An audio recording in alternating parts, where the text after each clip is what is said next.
شريك لك لبيك إن الحمد والنعمة لك والملك لا شريك لك لبيك لبيك اللهم لبيك لبيك لا شريك لك لبيك إن الحمد والنعمة لك والملك لا شريك.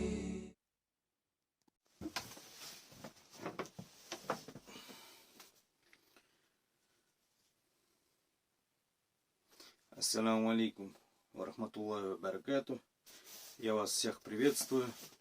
С вами вновь Башкорт Арчи. И сегодня я хочу представить обзор новых луков, новых моделей, которым я очень, скажем, долго искал методом проб и ошибок. Все-таки нашел, разузнал все секреты, скажем, ну не все, но почти где-то 70%. И первые мои испытания, первые мои пробы дали свои плоды. И хочу показать с вами, поделиться, скажем, и в дальнейшем производить, делать, мастерить такие луки. Первый испытуемый лук, который прошел тестирование по стрельбе, показал себя, скажем, на очень хороших характеристиках. Вот. И я хочу сказать, что я доволен этой работой. Этот лук сделан из хорошего стеклоламината, который по своим характеристикам очень качественный, не поддается морозам, то есть в мороз можно стрелять, он не будет трескаться, ломаться. Ну, как показала практика, потому что из подобного лука я уже года 2 стреляю. И, в общем, я не разочаровался, поэтому решил тоже попробовать из такого материала делать луки, и у меня, хвала Аллаху, это получилось. Вот. По форме он похож на турецкий лук. Ну, и не совсем турецкий. Конечно, кто-то может сказать, что это крымско-татарский, но не крымско-татарский. Почему я так говорю? Потому что смесь похожа он еще на башкирский. Башкирский лук. Вот в разряженном виде башкирский лук показываю. И вот второй, который я испытывал, то есть не испытывал, а сделал второй лук, подобен первому. По изгибу, смотрите, они похожи. То есть вот башкирский, вот гибридный, я его так называю, гибридный лук. И поэтому он между турецким и башкирским луком. Поэтому название я еще не придумал этому луку. Вот чисто турецкий, посмотрите. Для сравнения покажу.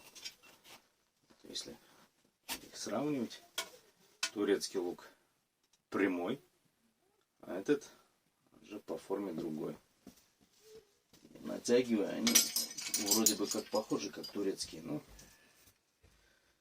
не турецкий. Поэтому я его называю пока гибридным между башкирским и турецким луком.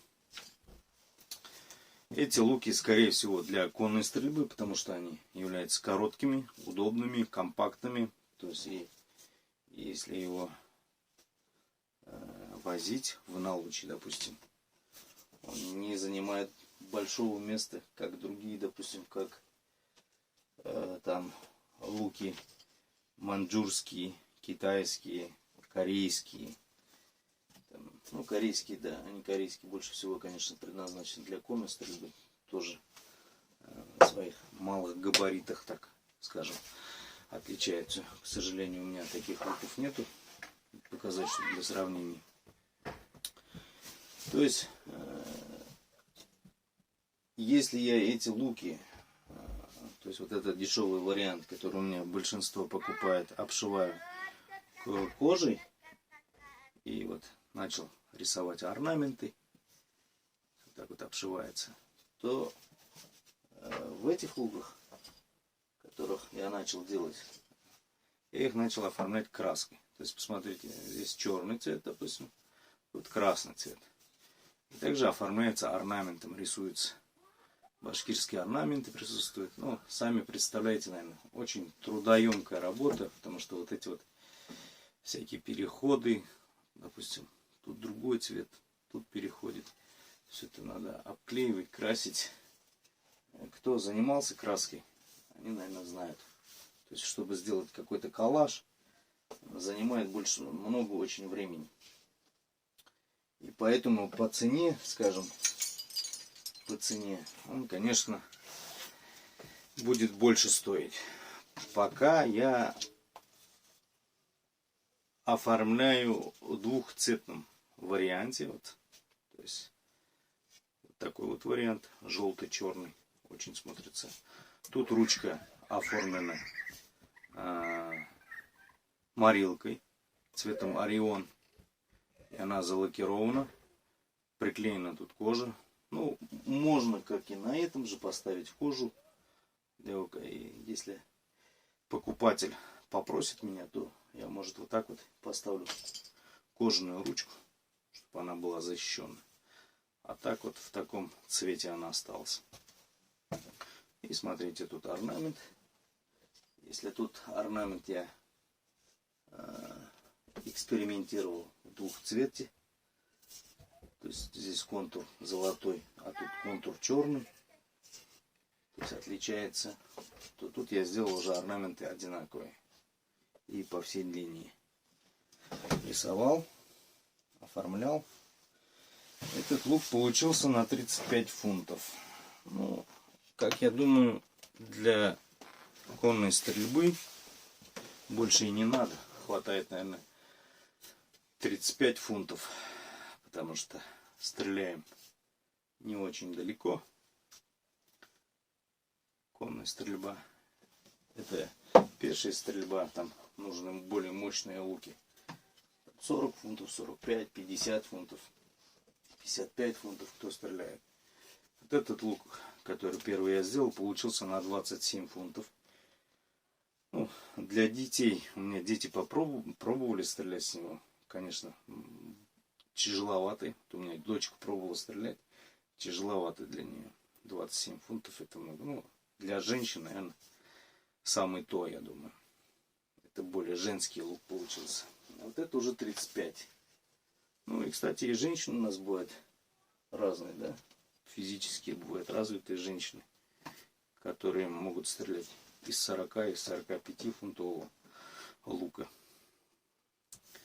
Вот. В общем, я так вкратце вам рассказал про свои новые достижения. И начинаю производство этих луков. Кто желает, может перейти в телеграм-канал. Там написать в обсуждениях. И я в личку отвечу, сколько это будет стоить. Сколько по времени займет. Вот. Ну и все, вот на этом все. Всем желаю удачи. И до скорых встреч. Ассаляму алейкум. Рахматуллахи ва баракатух.